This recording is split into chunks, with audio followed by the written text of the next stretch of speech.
Before we get started, I want to point something out. Sometimes when we do our Throwback Thursday stories, we're often looking back at stories that we've done. That's especially the case what happened. On our last broadcast, we focused in on a 29-year-old woman who was arrested for filing a false government document. It was a 29-year-old woman who impersonated a student. And now she lied on her birth certificate saying that she was like 13 or something. But questions are being raised as to why it happened. Take a look.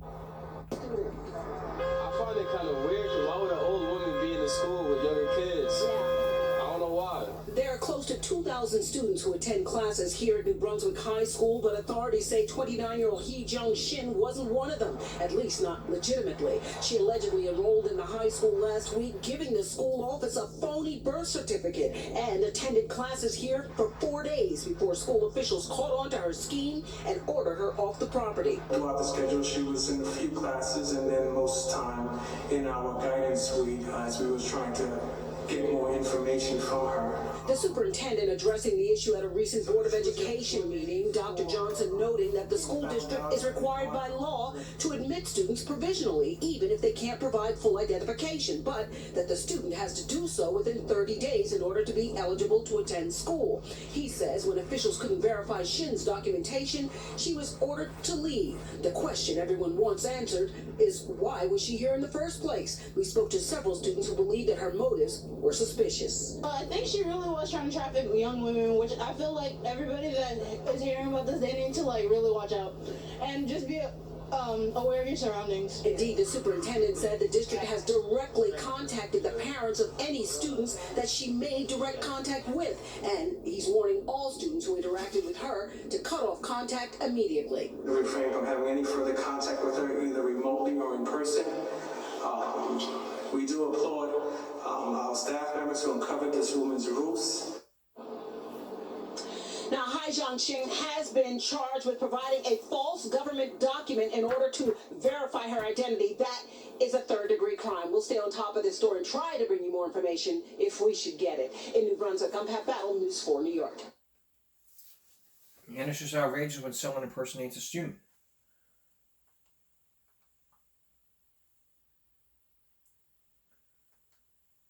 That's outrageous. But there ain't nothing outrageous to what happened. You may remember this year, remember a few weeks ago, we focused in on a 6-year-old who brought a gun to school. Now there are new developments, such as what happened. The Newport Virginia School superintendent has been fired because of all that had happened. You're about to hear from one board member who says that was not the case. Take a look. The superintendent of Newport News Public Schools is out. In the wake of the Rich Neck Elementary School shooting, the school board fired Dr. George Parker after a vote of no confidence tonight. All but one board member voted Parker out. Ending your side's Michelle Wolf was at the specially called termination meeting in Newport News. The Newport News School Board fired Superintendent Dr. George Parker tonight without cause. Half of the 6-member school board brought him in 2018, and all but one changed their stance tonight, saying the district needs a reset and to move in a different direction. What school board members are calling an amicable separation after 5 years. We do have to move in a new direction as a board. Effective Wednesday, February 1st, Dr. George Parker will no longer serve Newport News Public Schools. I think it is most important that the division and Dr. Parker take separate paths at this point. Board members say it was a difficult decision after 2 weeks of closed meetings and debate. Parker board members say never had a negative evaluation, but after 3 school shootings in 18 months, the board wants to move in another direction, one focused on student discipline. Our commitment is to our students. And out of this tragedy, we need to see opportunity. This is not a knock on Dr. Parker's leadership, but as a whole, it requires a lot of flexibility and it requires a lot of change. all but one voting to terminate the division superintendent. Getting rid of someone's not going to fix this particular problem. After what Vice Chair Terry Best said was a flood of concerns from educators and parents alike the last 3 weeks. I do believe that we will get through this. And I support the separation agreement. Parker will stay on payroll per his contract terms for the next 17 months. The district's executive director of special education, Michelle Mitchell, will serve as interim superintendent until a new leader is found. As part of his contract, Superintendent Dr. George Parker will receive his full salary of $251,000 and benefits through June 2024. In Newport News, Michelle Wolf, 10 on your side. And like they said, there are changes being made, and there's more to the story. Like lawsuits happening. There was now we know the attorney, the teacher is planning to file a lawsuit on this. I'm going to play the clip coming up next. Then a bit later on, we're going to hear from Collin County Truancy Court back in 2015 when the law has changed. It's where we talked about truancy last Thursday. But there's more to this story. Stay with us. Tonight we have new developments into the 6-year-old who shot a teacher. The teacher. There is now new developments as we continue on Throwback Thursday. Now remember, this Throwback Thursday is dealing with a lot of issues we've done over the years, and this is one of those issues that really makes me sick. It's a 6-year-old student shoots the teacher. Who does that? Now there's an update from days ago from a conference. Let's take a look at this. Just a portion. Good morning. I'm Diane Toscano, spelled Toscano, and I'm with Toscano Law Group, the founder. I represent Abby Swarner. I'm going to make a statement and I will not be taking any questions. First, just a little bit about my law firm for those who don't know about us. We are based in Virginia Beach and focus on state and federal criminal defense and civil litigation. I'm a former prosecutor turned defense attorney, and I've been litigating cases in this community for more than 15 years.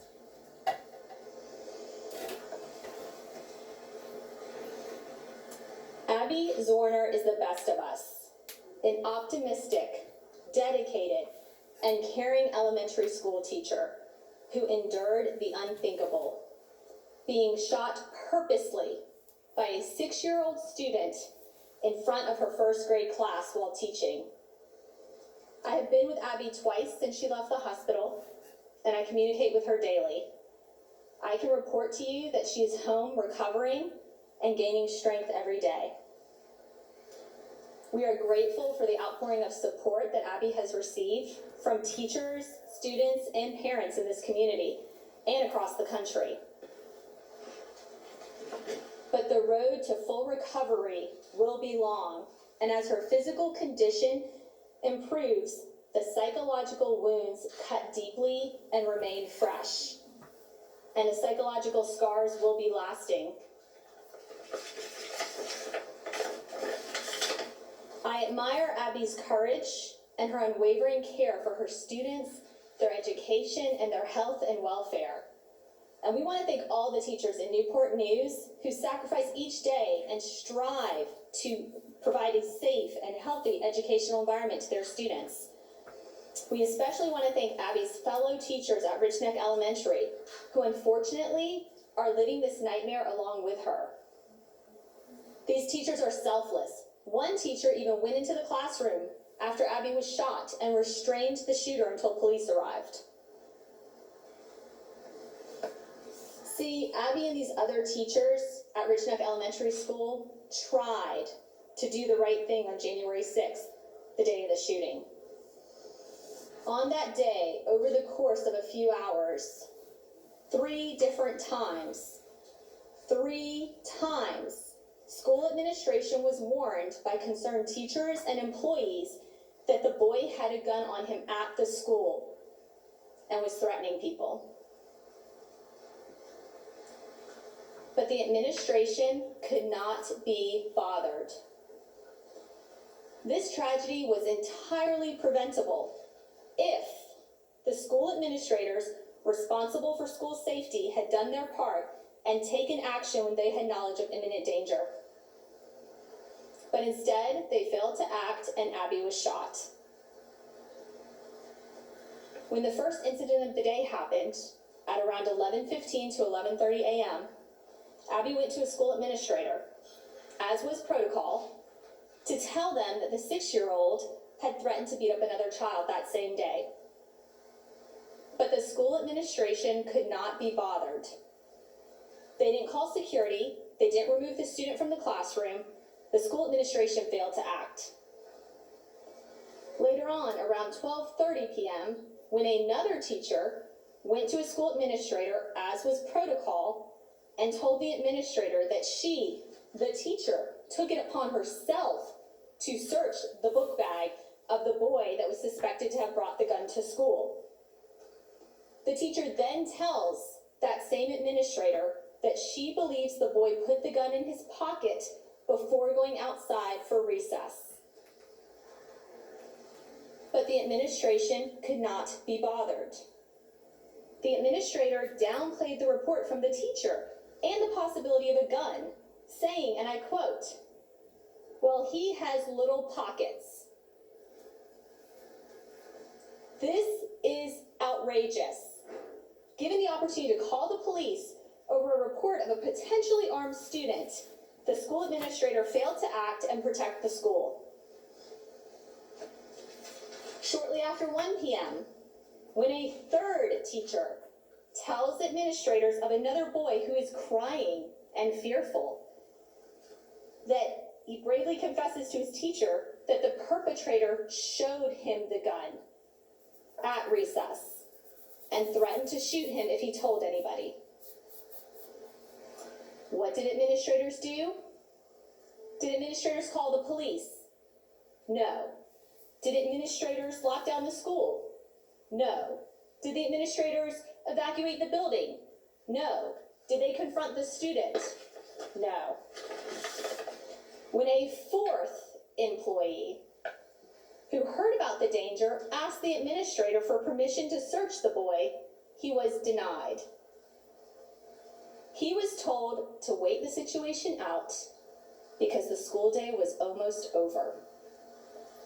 Let that sink in. Tragically, almost an hour later, violence struck Rich Neck Elementary School. Abby Zorner was shot in front of those horrified kids, and this school and community are living the nightmare. All because the school administration failed to act. Were they not so paralyzed by apathy, they could have prevented this tragedy. This morning, I sent notice to the Newport News School Board of the intent to file a lawsuit on Abby's behalf. This should have never happened. It was preventable. And thank God Abby is alive. But had the school administrators acted in the interest of their teachers and their students, Abby would not have sustained a gunshot wound to the chest, a bullet that remains dangerously inside her body. 3 weeks ago, Abby was a cheery young woman with a big heart and loved educating young people. She had a very bright future and a career she loved. Today, she's between surgeries and physical therapy appointments with a career in question. How could anyone find the courage to confidently face a class of students again? I hope the Newport News School District will do the right thing, and everyone should pay close attention to their response, because will they send a message that teachers are expendable? That this is just a hazard of the job if you teach Newport News? Their response will hover over this community and this school district for decades. And since they can't roll back time and undo the callousness of the bureaucracy, they can do the right thing and admit what went wrong and fix it and take care of Abby now. Thank you.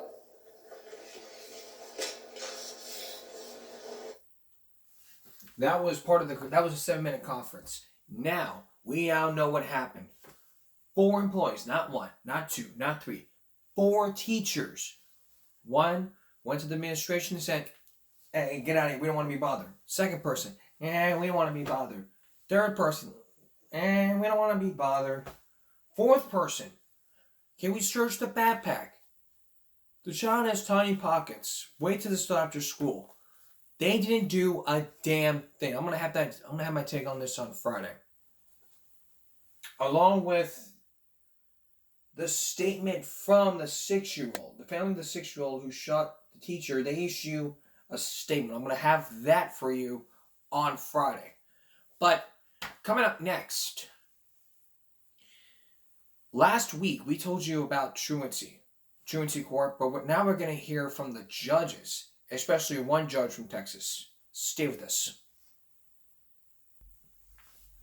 Last Thursday on this broadcast, we focused in on truancy, from parents getting arrested, kids going to juvie, truancy court, but we have not focused in on the side of the judges. So I'm going to play you one clip from back in September 2015, where Judge John E. Payne is going to explain all about the changes to the law in 2015, which was 7 years ago, and is still operational to this day.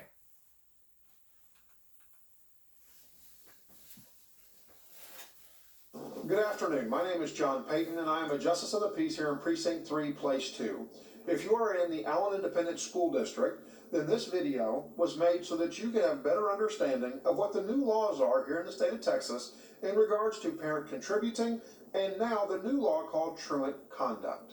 Today we are going to talk about the elimination of failure to attend school as a Class C misdemeanor charge for students not attending school, and the replacement with Section 65, Title 3 of the Family Code, which is now being called truant conduct.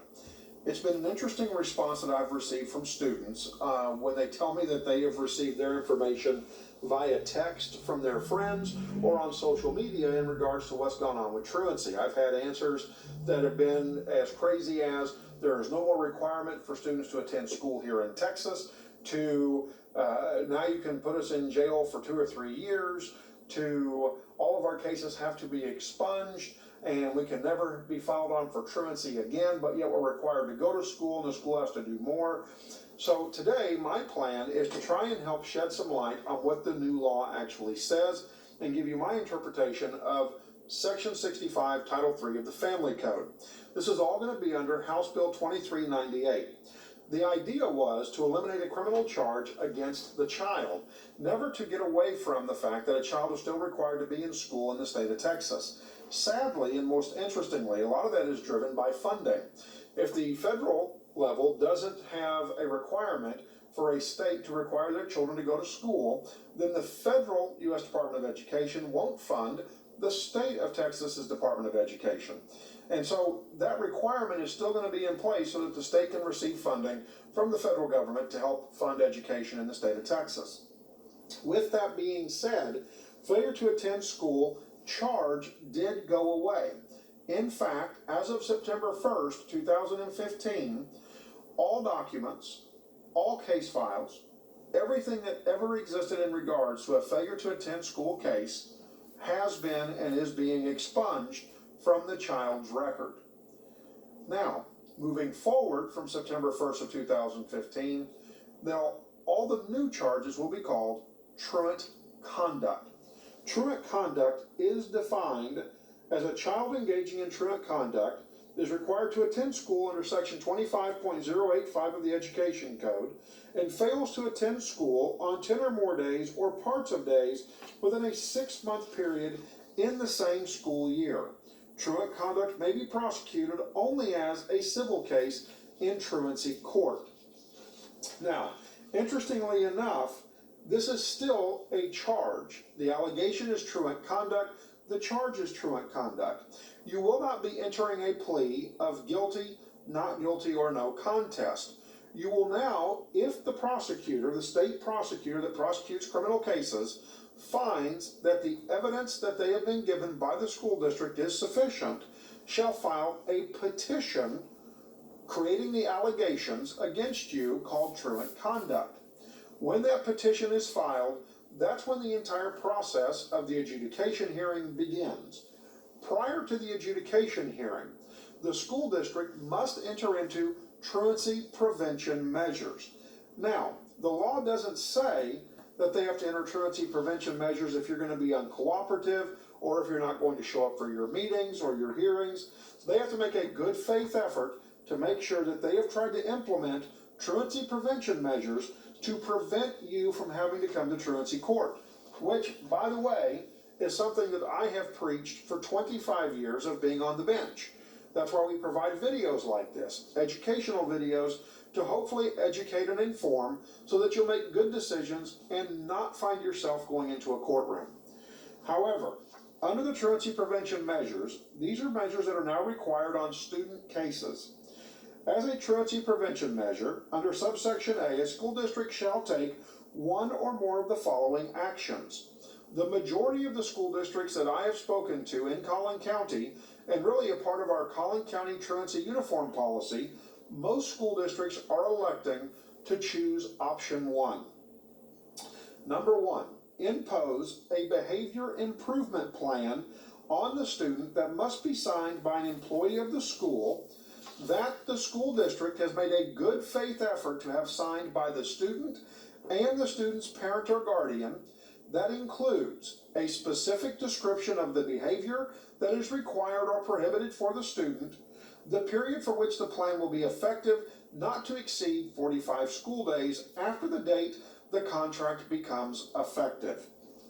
And again, almost all of the school districts that I'm aware of and our Collin County Uniform Truancy Policy Committee has decided that they wish to use and elect to use the first option.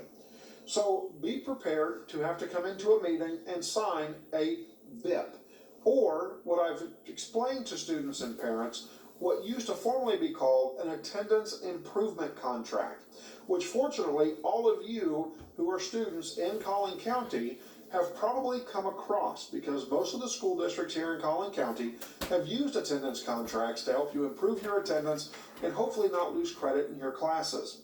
Don't confuse the 90% rule, where you're required to be in school 90% of the time, with truant conduct. They are not one and the same. If you make your unexcused absences or excused absences up, that is with the 90% rule granting you credit back for your classes. However, if you make up your unexcused absences or parts of days, it doesn't mean that you still haven't violated the law and can be filed on for truant conduct. It just means that you've received your credit back, especially for secondary students. So the two are mutually exclusive, although they do have a tendency to bleed over to one another. Furthermore, the age has changed. A lot of students have come in and said, well, we can drop out of school now at 17. I don't have to go to school anymore, and I'm not getting my GED. I've actually had students tell me that here in court. However, that is not the case. You are now required to go to school till your 19th birthday. If you are filed on and you are under court order during the duration of your 19th birthday, the court order doesn't expire because you've turned 19. You will be required under the remedial order to continue to attend school through your 19th birthday. And if you've not turned 19 before the school year starts, you will be required to attend school and begin the school year. And so those rules have changed and bumped up the age of requirement to attend school one additional year. Furthermore, now, once a case is referred to the truancy court, it is sent over to the prosecutor.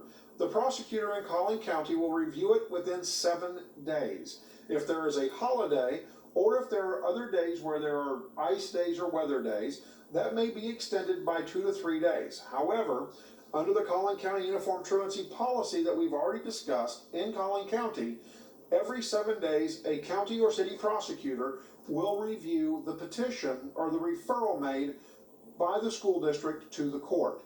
Once it's referred and looked at by the state will send it back to the court, approving it or not approving it. If the state says the petition doesn't have the required elements, then the state will dismiss it and nothing will go forward. The school district will continue its process. However, if the state says, yes, there's enough elements here to prove the petition to be filed, then they file the petition. You will receive either a certified mail return receipt requested letter summoning you to court, or you will be served by a deputy with a paper at your home, place of employment, or really, it doesn't say that you can't be served at school, if that's where they can find you and finally get you served. I can tell you that from a county standpoint, sending out certified mail return receipt requested is not profitable, and I don't mean profitable for making money, but it takes away from the taxpayers' money. And so therefore we're going to more than likely have all of ours served by a deputy. So the deputy will go to your home, knock on your door, serve both you, the student now, and the parent, and any other person that may be contributing to your lack of school attendance. Under the new truant conduct law, they have added a section that if there is a determination that somebody else is contributing to your truant conduct, that person can now be brought into the court and placed under court order as well, and be served. Let me give you an example, because this is the most common. Students turn 17. For whatever reason, police departments have told them that they can move out of their home, that they're grown, they're adults now. That is not the case. Both under Acton, which is a Supreme Court case from 1995, and under state law, a student doesn't become an adult or the age of majority until they turn 18 years of age. So if you leave your home at 17, a parent has a duty under section 151.001 of the Family Code to go out and retrieve you and bring you home. Feel free to review that online at www.tx.gov and look up state statutes, and you can find that statute there. Because I know students like to go and find their own proof. They're great researchers. So go out, find that so you understand what the law says. So at 17, you move out of your home and move in with a boyfriend or a girlfriend and their family. If you do not have permission from your parents to do that, then you are violating the law. That person, if you have truant conduct, can then be brought into court and also be placed under a court order. So do understand that you are now implicating other people in this process if you have truant conduct, and they can be placed under court order as well. That is one of the big changes to the law. So, we've gotten you served, the referral's been made, you show up to court. Once you show up to court, there will be a waiver of rights that will be read to you. You will be explained your charge in great detail. You will be explained your appeal rights in great detail. And then you will be asked if you wish to answer to the petition, true or not true. If you answer to the petition true, then we will go forward and issue a remedial court order. For the most part, Article 45054, which was the old law for failure to attend school, and all the requirements that come with it, are folded into Title III, Section 65 of the Family Code. The court can still order community service. The court can order you are required to attend school. The court can order you are required to attend tutorials. The court can order that your driver's license be suspended. The court can order counseling. The court can order classes. The court can order treatment, whether it be inpatient, outpatient drug treatment. So all of those things have not changed, and the remedial order can still be put into place as the old order did. Then there becomes the question, well, I don't want to do anything you tell me to do. And that, of course, is clearly up to the student. At that point, we can hold an enforcement hearing, we can hold a modification hearing, which if you've been in court with me before, you know those are called status hearings. And then at those hearings, if we determine that your behavior is contemptuous, we can hold you in contempt and fine you. At that point in time, also modify your court order for other conditions to help promote good attendance. If you continue to violate your remedial order, at another hearing you can be held in contempt of court again. If you get held in contempt of court a second time or a third time, you will be referred to the Juvenile Probation Department, where the juvenile probation officer can do one of several things. One, institute new conditions and then pass you back to the court. Two, refer you to the district court in Collin County, where you will then go in front of the juvenile judge. At that point in time, there will be an attorney appointed for you. Also at that point in time, the district judge will notify you that in fact you could be looking at a possibility of incarceration. And that means jail. At the level of the district juvenile court judge, it isn't just a weekend possibility. The juvenile district court judge at the hearing, in fact, must tell you what it is that they can or cannot do if you do not act accordingly and follow your court order. If you get referred to the district juvenile court, these are the things that can happen. The juvenile court finds that the child engaged in conduct that constitutes contempt of the order issued by the truancy court or direct contempt of court. The juvenile court shall enter an order requiring the child to comply with the truancy's court order. Number 2, forward a copy of the order to the truancy court within 5 days and admonish the child orally and in writing of the consequences of subsequent referrals to the juvenile court, including a possible charge of delinquent conduct for contempt of the truancy court's order or direct contempt of court, and a detention hearing. A detention hearing means that you could be looking at going to the juvenile jail. If you end up in the juvenile jail, the district court judge will inform you that that could end up in a sentence for up to 1 year. And so really, the advice I would give you as a student would be to A, not have poor attendance, make good decisions, reach out to your crisis counselor, to your house principal, your sub-school principal, your assistant principal, reach out to your counselor at your school if you are having difficulties that is preventing you from being able to go to school, so that they can assist you in trying to get past those things and get into a better rhythm with your attendance. Furthermore, the court will explain to you that you have a right to a jury trial as part of your waiver of rights. And then the court will also explain to you your right to not have to say anything in your case that could possibly put you in a bad spot, and allow you to address all the witnesses that are saying that you have done these acts of truant conduct. So those are some of the things that the new law has done. However, what you have found is that the new law did not remove the requirement to attend school. It did not take away the fact that you can be placed under a court's order and be required to do all of the things that would help you be a better student and attend school on a regular basis. I recommend that if you have any questions, again, go to the website for the state of Texas at www.tx.gov,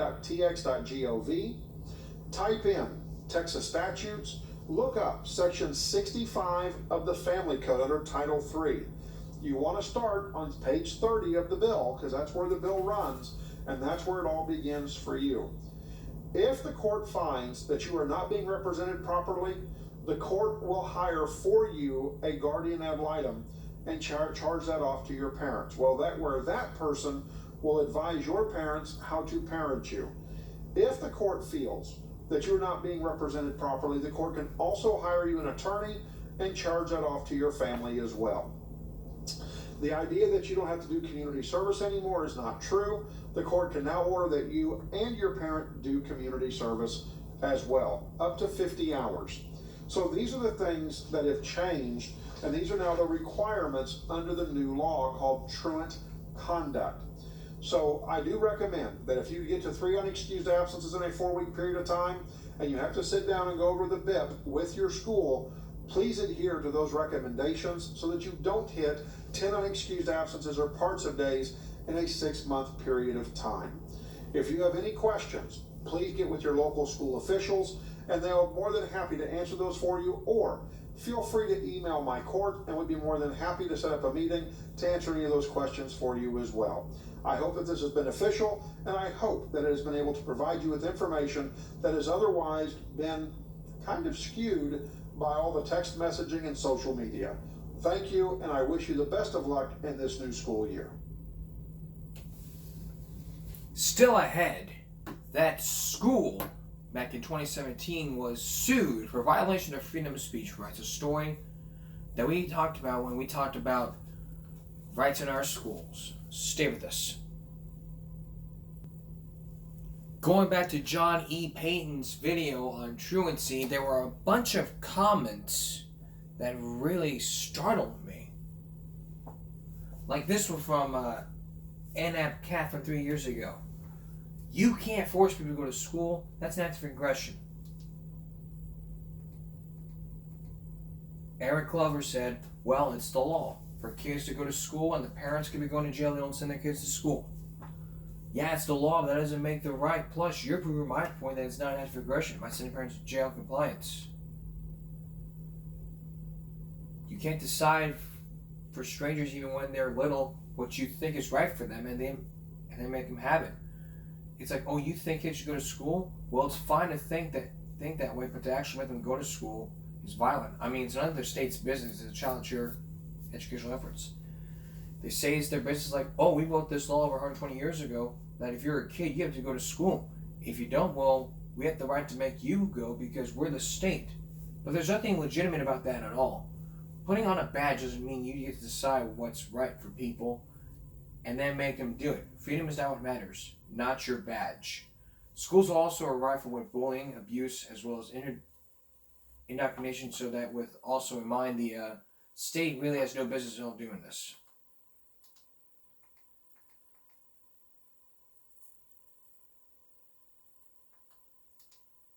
Then there's one from 5 months ago.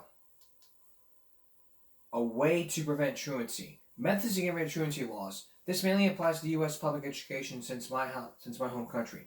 These methods to get rid of truancy laws often involve opposing the public school system, since that the place students are required to go to, but difficult by default to abide by truancy laws.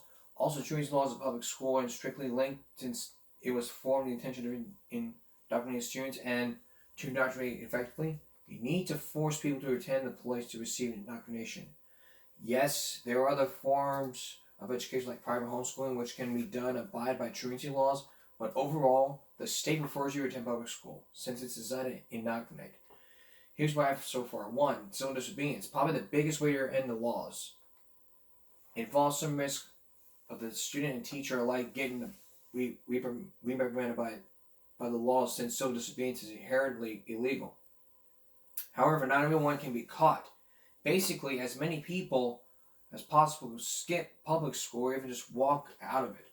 This will send the message that students refuse to be sent to an institution against their will. It will also cost the school state funding, which is based on attendance for each student. Costing the public school funding through evaluation will help break it down, along with the truancy laws it's connected to. In the meantime, they could get some other form of education like homeschooling or private school. This would basically overlap with the unschooling movement, which is when students homeschool rather than public school, in a way of learning when the student chooses how to learn. Even if they can't get another form of education, just being away from public school would hurt truancy laws, since the school is getting less funding when people don't attend. Alternative schooling, second biggest way to hurt truancy laws. 3. Tax evasion. 4. Educating people.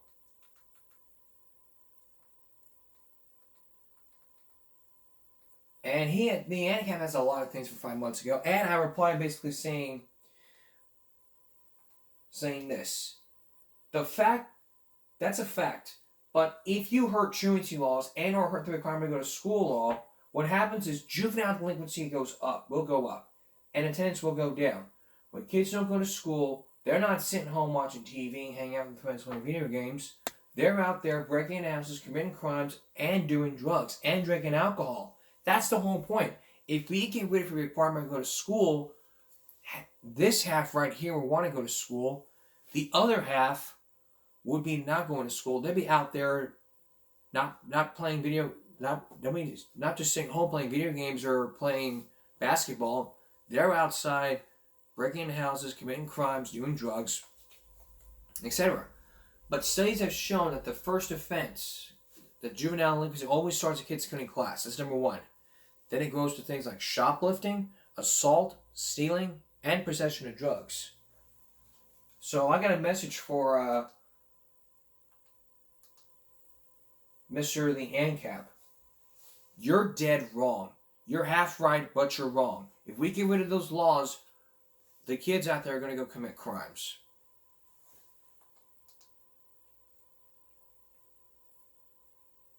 All right, here's our next story.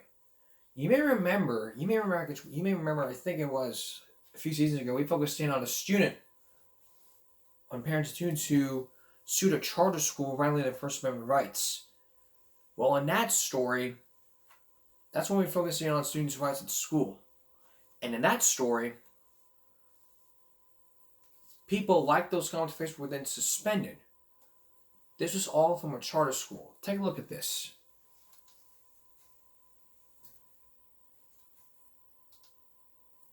Covering Colorado First at 5, and students and parents at Commerce City Charter School believe the school violated their First Amendment rights, and now they're banding together. They're actually filing a lawsuit against the school. Yeah, that lawsuit also targets the principal. Investigator Brian Moss breaking the story for us all tonight, and Brian joins us to explain what's going on. Brian. Well, in this lawsuit that was just filed in the last couple of hours, the students say they were disciplined for even making comments about the principal on Facebook. Police were called to Victory Prep Charter School 14 months ago. If you don't leave, he's going to press charges. After a student protest against school administrators snowballed, and all 120 students were suspended for the rest of the day. They had refused to repeat the school's daily pledge that morning and submitted a list of grievances. So the school sent everyone home. Well, at that time, we started recording verbally and started recording video. But Joel and Mary Flores, who have a student at the school, say it got even worse when they came to pick up their son.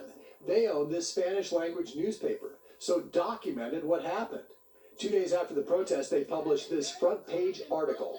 They didn't like your reporting. No, they didn't, because it brought bad press to them. Days after that newspaper's story, the school dropped this letter on the Flores family, saying they had detained students without permission for interviews and created a, quote, false narrative, broken school rules through their reporting efforts. They were, and still are, banned from campus. We missed all the parent-teacher conferences. We missed all the soccer games that are home field. In this new federal lawsuit against the school, parents and students contend other students were suspended for going on Facebook and making derogatory comments about the principal. The lawsuit maintains other students who simply liked those comments were then suspended. This school has trampled on the constitutional rights of not only the students at the school, but their parents, frankly, the entire community. Matt Crone represents the Flores family and filed the First Amendment lawsuit. Kids have constitutional rights in our school system. They don't abandon those rights when they walk through the school doors in the morning. Joel Flores spent 5 years in the military and says he defended the Constitution and First Amendment freedoms. As a veteran, that's what I served for. We repeatedly called Victory Prep CEO and principal, and he did not return any of our calls. We will keep trying. All right, thank you, Brian. You bet. What's going on, Jason? What up, Timmy? But we still don't know whether they won or lost their case. But if they won their case, then the real work begins. But if they lost their case, then it'd be like proving who's... It's kind of like a whole shouting match here. So I don't know what happened. I really don't know. That's all we have for this Throwback Thursday going into Friday. Coming up on Friday, actually...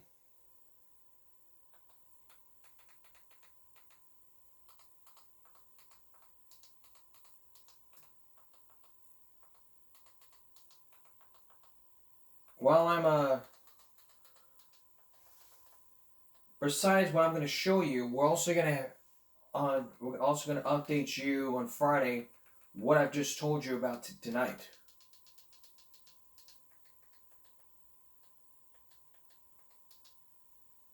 So here's a preview at a store that you'll see on Friday.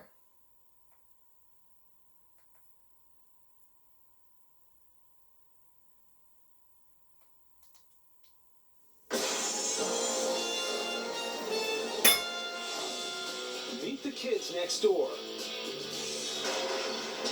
who are now behind bars.